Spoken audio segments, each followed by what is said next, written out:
BPL ಕಾರ್ಡ್ಗಳನ್ನ ರದ್ದು ಮಾಡೋ ಪ್ರಹಸನಕ್ಕೆ ಕಾಂಗ್ರೆಸ್ ಸರ್ಕಾರ ಕೈ ಹಾಕ್ತು ಅನ್ನೋದಕ್ಕೆ ಗ್ಯಾರಂಟಿಗಳ ವಿಚಾರಕ್ಕೆ ಸಂಬಂಧಪಟ್ಟಂತೆ ಕಳೆದ ಆಗಸ್ಟ್ ತಿಂಗಳಲ್ಲಿ ಕಾಂಗ್ರೆಸ್ ಪಕ್ಷ ಸರ್ವೆ ಮಾಡುವ ಸಲುವಾಗಿ ಒಂದು ಖಾಸಗಿ ಕಂಪನಿಗೆ, ನಟರಾಜ್ ಗೌಡ್ರು ಕೇಳಿಸ್ಕೊಳ್ಬೇಕು ಇದನ್ನ, ಒಂದು ಖಾಸಗಿ ಕಂಪನಿಗೆ ಈ ಒಂದು ಜವಾಬ್ದಾರಿಯನ್ನ ಕೊಟ್ಟಿತ್ತು. ಸಲಹೆ ಸೂಚನೆಗಳನ್ನ ಆ ಕಂಪನಿಯಿಂದ ಸ್ವೀಕರಿಸ್ತಾ ಇದೆ ಕಾಂಗ್ರೆಸ್ ಪಕ್ಷ ಗ್ಯಾರಂಟಿಗಳ ವಿಚಾರಕ್ಕೆ. ಈಗ ಆಚೆ ಬರ್ತಿರೋ ಅನುಮಾನ ಅಂತಂದ್ರೆ ಈ ಸರ್ವೆಯಿಂದನೇ, ಖಾಸಗಿ ಕಂಪನಿ ನಡೆಸಿರುವ ಸರ್ವೆಯಿಂದನೇ ಬಂತ ಸಲಹೆ ಸೂಚನೆ, ನೋಡಿ ಇಂಥಿಂಥ ಕಡೆಗಳಲ್ಲಿ ನಿಮಗೆ ಖರ್ಚನ್ನ ಕಡಿತ ಮಾಡ್ಲಿಕ್ಕೆ ಅವಕಾಶ ಇದೆ, ಇದನ್ನ ಮಾಡಿದ್ರೆ ನಿಮಗೆ ಗ್ಯಾರಂಟಿ ಮ್ಯಾನೇಜ್ ಮಾಡೋದು ಈಸಿ ಆಗತ್ತೆ ಅನ್ನೋ ಸಲಹೆ ಬಂತ ಅನ್ನೋ ಅನುಮಾನ. ಹಣ ಉಳಿಸೋಕೆ ಬಡವರ ತಟ್ಟೆಗೆ ಕೈ ಹಾಕ್ತಾ ಇದೆ ಅನ್ನೋ ಆರೋಪವನ್ನ ವಿರೋಧ ಪಕ್ಷಗಳು ಮಾಡ್ತಲೇ ಇದೆ. ಬಿಪಿಎಲ್ ಕಾರ್ಡು, ಅದಾದ ನಂತರ ಇದೀಗ ಸರ್ಕಾರಿ ಆಸ್ಪತ್ರೆಗಳಲ್ಲಿ ದರ ಏರಿಕೆ ವಿಚಾರ, ಇದೆಲ್ಲದಕ್ಕೂ ಕೂಡ ಆ ಸರ್ವೆ ಕಂಪನಿ ಕೊಟ್ಟಿರುವ ಸಲಹೆನೇ ಕಾರಣನಾ? ಸರ್ಕಾರದ ವಿರುದ್ಧ ಒಂದ್ ಎರಡು ರಿಯಾಕ್ಷನ್ ಇದೆ ಸರ್, ಅದನ್ನು ಕೇಳಿಸ್ಕೊಂಬಿಡಿ. ಬೊಮ್ಮಾಯಿ ಅವ್ರು ಮಾತನಾಡಿದ್ದಾರೆ, ಬೊಮ್ಮಾಯಿ ಅವ್ರ ರಿಯಾಕ್ಷನ್ ಕೇಳಿಸ್ಕೊಳ್ಳಿ. ನಂತರದಲ್ಲಿ ನಟರಾಜ್ ಗೌಡ್ರೆ ನಿಮ್ಗೇನೆ, ನನ್ನ ಪ್ರಶ್ನೆನೂ ಕೇಳಲ್ಲ, ಉತ್ತರ ಕೊಟ್ಬಿಡಿರಂತೆ. ಬೊಮ್ಮಾಯಿ ಅವ್ರ ರಿಯಾಕ್ಷನ್. ಇವರು ಗ್ಯಾರಂಟಿಗೆ ಇವತ್ತು ದುಡ್ಡು ಕೊಡಕ್ ಆಗ್ತಾ ಇಲ್ಲ. ಮೊದ್ಲೇನ್ ಹೇಳಿದ್ರು 15 ಕೆಜಿ ಅಕ್ಕಿ ಅಂದ್ರು, ಒಂದು ಕಾಳು ಅಕ್ಕಿ ಕೊಡ್ಲಿಲ್ಲ. ನರೇಂದ್ರ ಮೋದಿ 5 ಕೆಜಿ ಅಕ್ಕಿ ಕೊಟ್ರು, ಅದಕ್ಕೇನೋ ದುಡ್ಡು ಹಾಕ್ತೇವೆ ಅಂದ್ರ, ದುಡ್ಡು ಹಾಕೋದಕ್ಕೆ ದುಡ್ಡಿಲ್ಲ ಇವ್ರ ಹತ್ರ. ಅದಕ್ಕೆ ಈ ಸಂಖ್ಯೆ ಕಮ್ಮಿ ಮಾಡೋ ಸಲುವಾಗಿ ಬಿಪಿಎಲ್ ಕಾರ್ಡ್ ರದ್ದು ಮಾಡುವಂತ ಯೋಜನೆ ಪ್ರಾರಂಭ ಮಾಡಿದ್ದಾರೆ. ರೈಟ್, ನಟರಾಜ್ ಗೌಡ್ರೆ ಕೇಳಿಸ್ಕೊಂಡ್ರಿ, ನಮ್ಮ ಅನುಮಾನ ಏನು? Survey company ಸಲಹೆನಾ? ಬೊಮ್ಮಾಯಿ ಅವರು ಅದೇ ಹೇಳ್ತಿದ್ದಾರೆ, ಗ್ಯಾರಂಟಿಗೆ ಹಣ ಉಳಿಸಬೇಕು, ಒತ್ತಡ.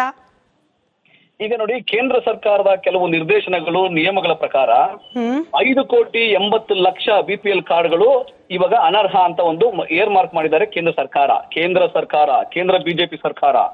ಅದ್ರ ಪ್ರಕಾರ ರಾಜ್ಯದಲ್ಲಿ 1,02,000 ಬಿಪಿಎಲ್ ಕಾರ್ಡು ಅನರ್ಹ ಅಂತ ಒಂದು ಗುರುತು ಮಾಡಲಾಗಿದೆ. ಆ 1,02,000 ಬಿಪಿಎಲ್ ಕಾರ್ಡ್ ಅನರ್ಹ ಅಂತ ಏನು ಗುರುತು ಮಾಡಿದ್ದಾರೆ, ಅದರೊಳಗೆ ಕೇವಲ 8,600 ಕಾರ್ಡ್ಗಳು ಮಾತ್ರ ರದ್ದಾಗಿದ್ದಾವೆ. 16,000 ಕಾರ್ಡ್ಗಳು ಹಂಗೆ ಬಿಪಿಎಲ್ ಆಗಿ ಮುಂದುವರೆದಿದ್ದಾವೆ.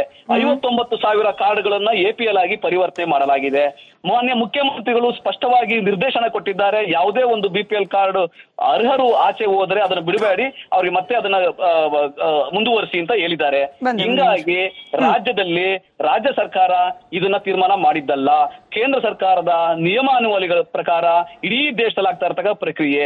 ಬಿಜೆಪಿ ಏನಾದ್ರು ಇದ್ರ ವಿರೋಧ ಮಾಡ್ತಾ ಇದ್ರೆ ಮೋದಿ ಅವರನ್ನ ಧೈರ್ಯವಾಗಿ ಕೇಳಬೇಕು. ಅವರು 5,80,00,000 ಬಿಪಿಎಲ್ ಕಾರ್ಡ್ ನೀವು ಆಚೆಗೆ ಹಾಕ್ತಾ ಇದ್ದೀರಿ, ದಯವಿಟ್ಟು ಹಾಕಬೇಡಿ ಅಂತ ಸ್ವಲ್ಪ ಧೈರ್ಯವಾಗಿ ಕೇಳಬೇಕು.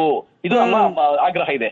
ರಾಜ್ಯದಲ್ಲಿ ನಟರಾಜ್ ಗೌಡ್ರೆ, 1.5 ನಿಮಿಷ ನಿಮ್ ಮಾತನ್ನ ನಾವು ಕೇಳಿಸ್ಕೊಂಡ್ವಿ. ಈ ಕೇಂದ್ರ ರಾಜ್ಯ ಟಗ್ ಆಫ್ ವಾರ್ ಬಗ್ಗೆ ಮುಂದೆ ಮಾತನಾಡೋಕಿದೆ, ನಮ್ 2ನೇ ಬ್ರೇಕಿಂಗ್ ಇನ್ಫ್ಯಾಕ್ಟ್ ಅದೇ ಇದೆ. ಬಟ್ ಅದಕ್ಕೆ ಹೋಗಕ್ ಮುಂಚೆ ನಮ್ಗಿತ್ತಲ್ಲ ಅನುಮಾನ, ಈ ಸರ್ವೆ ಖಾಸಗಿ ಕಂಪನಿ ಅಲ್ಲಿಂದ ಏನಾರ ಸಲಹೆ ಬಂತ, ಇದಕ್ಕೊಂದು ಪರಿಹಾರ ಕೊಟ್ಬಿಡಿ, ರಾಜ್ಯ ಜನರಿಗೆ ಕನ್ಫ್ಯೂಷನ್ ಇರೋದು ಬೇಡ ಅಂತ. ಇಲ್ಲ, ಅದು ಏನ್ ಗೊತ್ತಾ, ನಮ್ಮಲ್ಲಿ ಇಲಾಖಾವಾರು ಆಂತರಿಕ ಒಂದು ಮಾಹಿತಿ ಸೋಷಿಯಲ್ ಆಡಿಟಿಂಗ್ ಅಂತ ಆಗ್ತವೆ. ಸೋಷಿಯಲ್ ಆಡಿಟಿಂಗ್ ಅಂದ್ರೆ ಈ ಎಲ್ಲಾ ಯೋಜನೆಗಳ ಹೆಂಗೆ ಅನುಷ್ಠಾನ ಆಗಿದೆ, ಅದು ಪರಿಣಾಮ ಏನಾಗಿದೆ, ಸಾಮಾಜಿಕ ಪರಿಣಾಮ, ಆರ್ಥಿಕ ಪರಿಣಾಮ ಏನಾಗಿದೆ ಅಂತ ಹೇಳಿ ಒಂದು ಸೋಷಿಯಲ್ ಆಡಿಟಿಂಗ್ ಇಂಟರ್ನಲ್ ಆಗಿದೆ. ಆ ಯಾವುದೇ ರೀತಿಯಾಗಿ ಯಾವುದೇ ಏಜೆನ್ಸಿಗೆ ಯಾವುದು ಕೊಟ್ಟಿಲ್ಲ.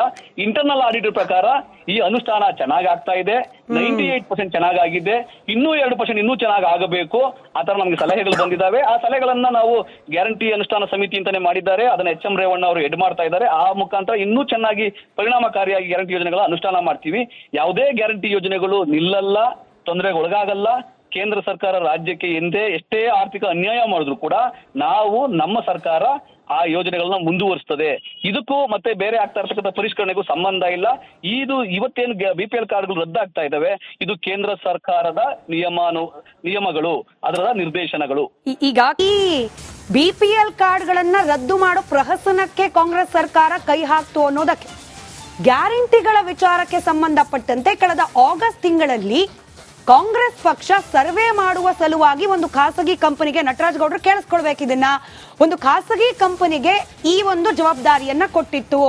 ಸಲಹೆ ಸೂಚನೆಗಳನ್ನ ಆ ಕಂಪನಿಯಿಂದ ಸ್ವೀಕರಿಸ್ತಾ ಇದೆ ಕಾಂಗ್ರೆಸ್ ಪಕ್ಷ ಗ್ಯಾರಂಟಿಗಳ ವಿಚಾರಕ್ಕೆ. ಈಗ ಆಚೆ ಬರ್ತಿರೋ ಅನುಮಾನ ಅಂತಂದ್ರೆ ಈ ಸರ್ವೆಯಿಂದನೇ, ಖಾಸಗಿ ಕಂಪನಿ ನಡೆಸಿರುವ ಸರ್ವೆಯಿಂದನೇ ಬಂತ ಸಲಹೆ ಸೂಚನೆ, ನೋಡಿ ಇಂಥಿಂಥ ಕಡೆಗಳಲ್ಲಿ ನಿಮಗೆ ಖರ್ಚನ್ನ ಕಡಿತ ಮಾಡ್ಲಿಕ್ಕೆ ಅವಕಾಶ ಇದೆ, ಇದನ್ನ ಮಾಡಿದ್ರೆ ನಿಮಗೆ ಗ್ಯಾರಂಟಿ ಮ್ಯಾನೇಜ್ ಮಾಡೋದು ಈಸಿ ಆಗತ್ತೆ ಅನ್ನೋ ಸಲಹೆ ಬಂತ ಅನ್ನೋ ಅನುಮಾನ.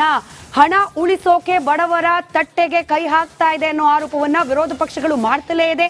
ಬಿಪಿಎಲ್ ಕಾರ್ಡು, ಅದಾದ ನಂತರ ಇದೀಗ ಸರ್ಕಾರಿ ಆಸ್ಪತ್ರೆಗಳಲ್ಲಿ ದರ ಏರಿಕೆ ವಿಚಾರ, ಇದೆಲ್ಲದಕ್ಕೂ ಕೂಡ ಆ ಸರ್ವೆ ಕಂಪನಿ ಕೊಟ್ಟಿರುವ ಸಲಹೆನೇ ಕಾರಣನಾ? ಇಲ್ಲ, ಸರ್ಕಾರದ ಈಗ- ವಿರುದ್ಧ ಒಂದ್ ಎರಡು ರಿಯಾಕ್ಷನ್ ಇದೆ ಸರ್, ಅದನ್ನು ಕೇಳಿಸ್ಕೊಂಬಿಡಿ. ಬೊಮ್ಮಾಯಿ ಅವರು ಮಾತನಾಡಿದ್ದಾರೆ, ಬೊಮ್ಮಾಯಿ ಅವ್ರ ರಿಯಾಕ್ಷನ್ ಕೇಳಿಸ್ಕೊಳ್ಳಿ. ನಂತರದಲ್ಲಿ ನಟರಾಜ್ ಗೌಡ್ರೆ ನಿಮ್ಗೇನೆ ನಾನು ಪ್ರಶ್ನೆನೂ ಕೇಳಲ್ಲ, ಉತ್ತರ ಕೊಟ್ಬಿಡಿರಂತೆ. ಬೊಮ್ಮಾಯಿ ಅವ್ರ ರಿಯಾಕ್ಷನ್. ಇವರು ಗ್ಯಾರಂಟಿಗೆ ಇವತ್ತು ದುಡ್ಡು ಕೊಡಕ್ ಆಗ್ತಾ ಇಲ್ಲ. ಮೊದ್ಲೇನ್ ಹೇಳಿದ್ರು 15 ಕೆಜಿ ಅಕ್ಕಿ ಅಂದ್ರು, ಒಂದು ಕಾಳು ಅಕ್ಕಿ ಕೊಡ್ಲಿಲ್ಲ. ನರೇಂದ್ರ ಮೋದಿ 5 ಕೆಜಿ ಅಕ್ಕಿ ಕೊಟ್ರು, ಅದಕ್ಕೇನೋ ದುಡ್ಡು ಹಾಕ್ತೇವೆ ಅಂದ್ರ ದುಡ್ಡು ಹಾಕೋದಕ್ಕೆ ದುಡ್ಡಿಲ್ಲ ಇವ್ರ ಹತ್ರ. ಅದಕ್ಕೆ ಈ ಸಂಖ್ಯೆ ಕಮ್ಮಿ ಮಾಡೋ ಸಲುವಾಗಿ BPL ಕಾರ್ಡ್ ರದ್ದು ಮಾಡುವಂತ ಯೋಜನೆ ಪ್ರಾರಂಭ ಮಾಡಿದ್ದಾರೆ.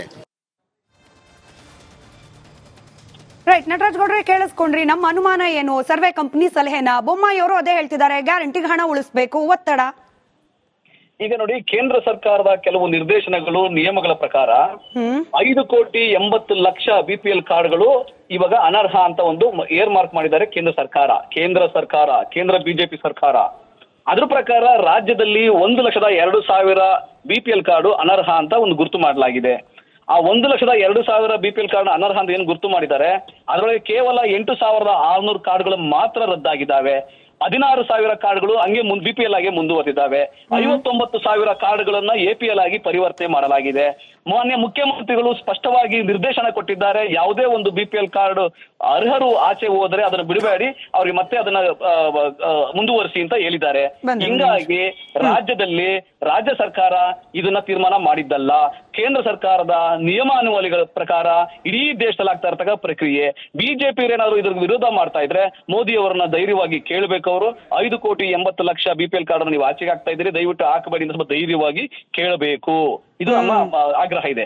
ರಾಜ್ಯದಲ್ಲಿ ನಟರಾಜ್ ಗೌಡ್ರೆ 1.5 ನಿಮಿಷ ನಿಮ್ ಮಾತನ್ನ ನಾವು ಕೇಳಿಸ್ಕೊಂಡ್ವಿ. ಈ ಕೇಂದ್ರ ರಾಜ್ಯ ಟಗ್ ಆಫ್ ವಾರ್ ಬಗ್ಗೆ ಮುಂದೆ ಮಾತನಾಡೋಕಿದೆ. ನಮ್ 2ನೇ ಬ್ರೇಕಿಂಗ್ ಇನ್ಫ್ಯಾಕ್ಟ್ ಅದೇ ಇದೆ. ಬಟ್ ಅದಕ್ಕೆ ಹೋಗಕ್ ಮುಂಚೆ ನಮ್ಗಿತ್ತಲ್ಲ ಅನುಮಾನ, ಈ ಸರ್ವೆ ಖಾಸಗಿ ಕಂಪನಿ ಅಲ್ಲಿಂದ ಏನಾರ ಸಲಹೆ ಬಂತ, ಇದಕ್ಕೊಂದು ಪರಿಹಾರ ಕೊಟ್ಬಿಡಿ, ರಾಜ್ಯ ಜನರಿಗೆ ಕನ್ಫ್ಯೂಷನ್ ಇರೋದು ಬೇಡ ಅಂತ. ಇಲ್ಲ, ಅದು ಏನ್ ಗೊತ್ತಾ, ನಮ್ಮಲ್ಲಿ ಇಲಾಖಾವಾರು ಆಂತರಿಕ ಒಂದು ಮಾಹಿತಿ ಸೋಷಿಯಲ್ ಆಡಿಟಿಂಗ್ ಅಂತ ಆಗ್ತವೆ. ಸೋಷಿಯಲ್ ಆಡಿಟಿಂಗ್ ಅಂದ್ರೆ ಈ ಎಲ್ಲಾ ಯೋಜನೆಗಳ ಹೆಂಗೆ ಅನುಷ್ಠಾನ ಆಗಿದೆ, ಅದು ಪರಿಣಾಮ ಏನಾಗಿದೆ, ಸಾಮಾಜಿಕ ಪರಿಣಾಮ, ಆರ್ಥಿಕ ಪರಿಣಾಮ ಏನಾಗಿದೆ ಅಂತ ಹೇಳಿ ಒಂದು ಸೋಷಿಯಲ್ ಆಡಿಟಿಂಗ್ ಇಂಟರ್ನಲ್ ಆಗಿದೆ. ಆ ಯಾವುದೇ ರೀತಿಯಾಗಿ ಯಾವುದೇ ಏಜೆನ್ಸಿಗೆ ಯಾವುದು ಕೊಟ್ಟಿಲ್ಲ. ಇಂಟರ್ನಲ್ ಆಡಿಟ್ ಪ್ರಕಾರ ಈ ಅನುಷ್ಠಾನ ಚೆನ್ನಾಗಿ ಆಗ್ತಾ ಇದೆ, 98% ಚೆನ್ನಾಗಾಗಿದೆ, ಇನ್ನೂ 2% ಇನ್ನೂ ಚೆನ್ನಾಗಿ ಆಗಬೇಕು. ಆ ತರ ನಮಗೆ ಸಲಹೆಗಳು ಬಂದಿದ್ದಾವೆ. ಆ ಸಲಹೆಗಳನ್ನ ನಾವು ಗ್ಯಾರಂಟಿ ಅನುಷ್ಠಾನ ಸಮಿತಿ ಅಂತಾನೆ ಮಾಡಿದ್ದಾರೆ, ಅದನ್ನ HM ರೇವಣ್ಣ ಅವರು ಹೆಡ್ ಮಾಡ್ತಾ ಇದ್ದಾರೆ. ಆ ಮುಖಾಂತರ ಇನ್ನೂ ಚೆನ್ನಾಗಿ ಪರಿಣಾಮಕಾರಿಯಾಗಿ ಗ್ಯಾರಂಟಿ ಯೋಜನೆಗಳ ಅನುಷ್ಠಾನ ಮಾಡ್ತೀವಿ. ಯಾವುದೇ ಗ್ಯಾರಂಟಿ ಯೋಜನೆಗಳು ನಿಲ್ಲಲ್ಲ, ತೊಂದರೆಗೆ ಒಳಗಾಗಲ್ಲ. ಕೇಂದ್ರ ಸರ್ಕಾರ ರಾಜ್ಯಕ್ಕೆ ಎಷ್ಟೇ ಆರ್ಥಿಕ ಅನ್ಯಾಯ ಮಾಡಿದ್ರು ಕೂಡ ನಮ್ಮ ಸರ್ಕಾರ ಆ ಯೋಜನೆಗಳನ್ನ ಮುಂದುವರಿಸ್ತದೆ. ಇದಕ್ಕೂ ಮತ್ತೆ ಬೇರೆ ಆಗ್ತಾ ಇರ್ತಕ್ಕಂಥ ಪರಿಷ್ಕರಣೆಗೂ ಸಂಬಂಧ ಇಲ್ಲ. ಇವತ್ತೇನು BPL ಕಾರ್ಡ್ಗಳು ರದ್ದಾಗ್ತಾ ಇದ್ದಾವೆ, ಇದು ಕೇಂದ್ರ ಸರ್ಕಾರದ ನಿಯಮಗಳು, ಅದರ ನಿರ್ದೇಶನಗಳು. ಈಗ ಈ BPL ಕಾರ್ಡ್ಗಳನ್ನ ರದ್ದು ಮಾಡೋ ಪ್ರಹಸನಕ್ಕೆ ಕಾಂಗ್ರೆಸ್ ಸರ್ಕಾರ ಕೈ ಹಾಕ್ತು ಅನ್ನೋದಕ್ಕೆ, ಗ್ಯಾರಂಟಿಗಳ ವಿಚಾರಕ್ಕೆ ಸಂಬಂಧಪಟ್ಟಂತೆ ಕಳೆದ ಆಗಸ್ಟ್ ತಿಂಗಳಲ್ಲಿ ಕಾಂಗ್ರೆಸ್ ಪಕ್ಷ ಸರ್ವೆ ಮಾಡುವ ಸಲುವಾಗಿ ಒಂದು ಖಾಸಗಿ ಕಂಪನಿಗೆ, ನಟರಾಜ್ ಗೌಡ್ರು ಕೇಳಿಸ್ಕೊಳ್ಬೇಕು ಇದನ್ನ, ಒಂದು ಖಾಸಗಿ ಕಂಪನಿಗೆ ಈ ಒಂದು ಜವಾಬ್ದಾರಿಯನ್ನ ಕೊಟ್ಟಿತ್ತು. ಸಲಹೆ ಸೂಚನೆಗಳನ್ನ ಆ ಕಂಪನಿಯಿಂದ ಸ್ವೀಕರಿಸ್ತಾ ಇದೆ ಕಾಂಗ್ರೆಸ್ ಪಕ್ಷ ಗ್ಯಾರಂಟಿಗಳ ವಿಚಾರಕ್ಕೆ.